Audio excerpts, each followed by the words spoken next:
Oh man, can't wait for this new Call of Duty to come out. I'm gonna pwn so many noobs. Oh, hello.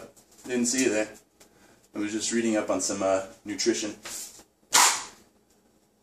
Well, oh, look at that. I have all the ingredients to make a sweet potato pie smoothie. Well, we'll keep this quick. Show you this awesome recipe. Alright, so first, 2 raw eggs, of course. Try to keep this as quick as possible, not do another 9-minute video.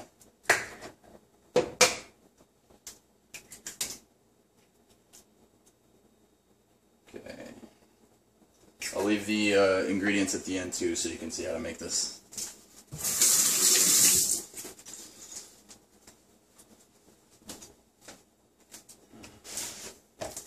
Next, I have some already cooked sweet potatoes.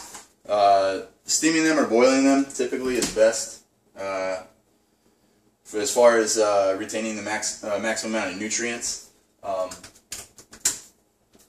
Also, there was a study done on the glycemic index for sweet potatoes as far as obviously the lower the better, because it's the lower it is, the better insulin response.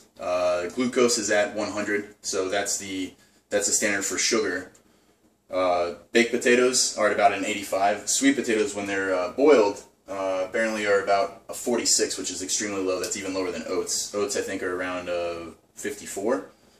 So what we're going to do, I don't watch my carbs too much, but I eat proper portion sizes. So what I usually do is about, I don't know, a couple spoonfuls, ends up coming out to about maybe a half a cup or a cup. But you can go to, you know, whatever your carbohydrate intake for the day is, whatever your requirements are, you can go off of that.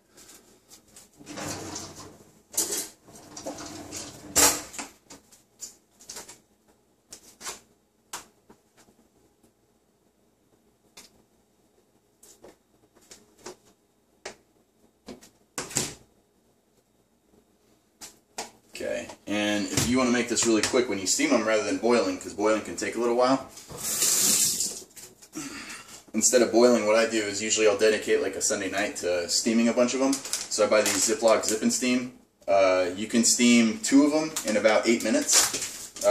Come in this bag. Let me see. It tells you potatoes on here to do 7 minutes on a full bag of them.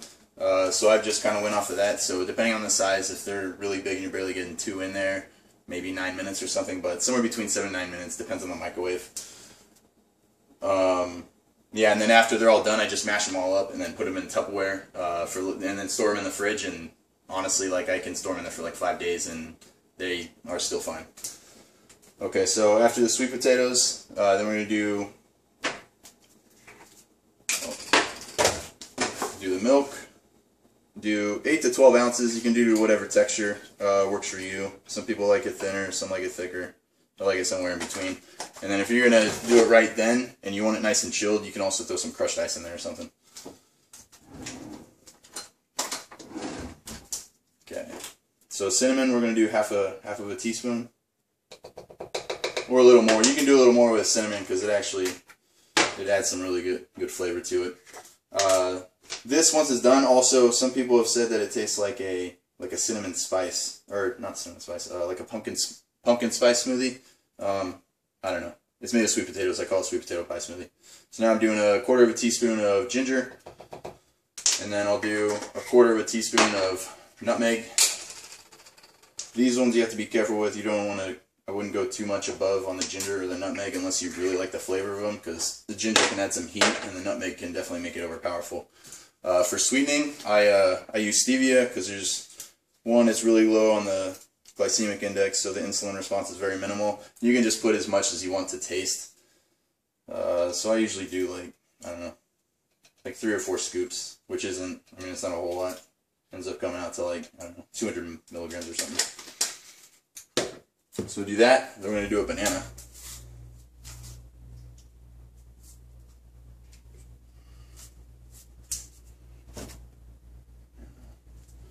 And then scoop of protein.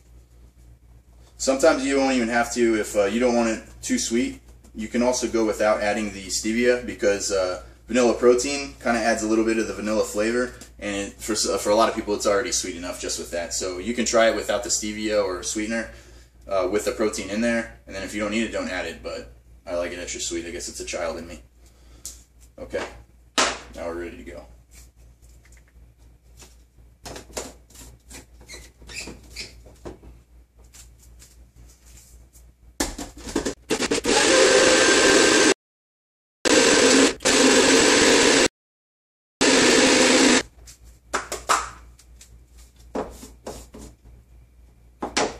Came out really thin.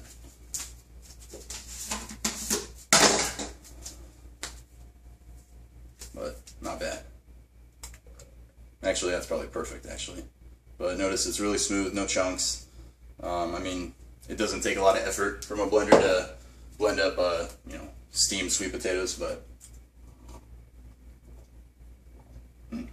yeah, it's really good.